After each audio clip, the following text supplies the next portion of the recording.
In this video, I'm going to give you the answer for this question, and the question is, how did IBM's memory disk earn the nickname floppy disk? Well, now I give you the answer for this question, and the answer for the question is, the original disks were bendy. So that is the answer for the question.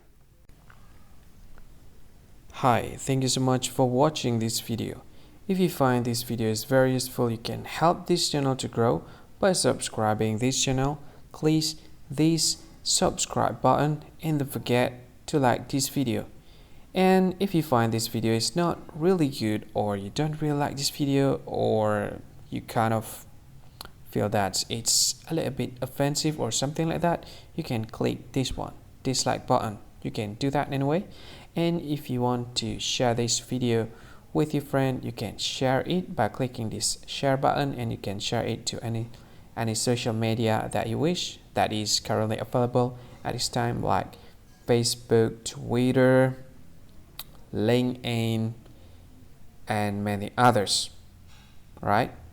And if you want to add this video to your playlist, you can click this one. You can watch this video later, and you can find more options by clicking these three dots. And yeah, don't forget to subscribe. I think that's all of it. Thank you so much for watching this video, and see you again in another video. Bye bye. See you again.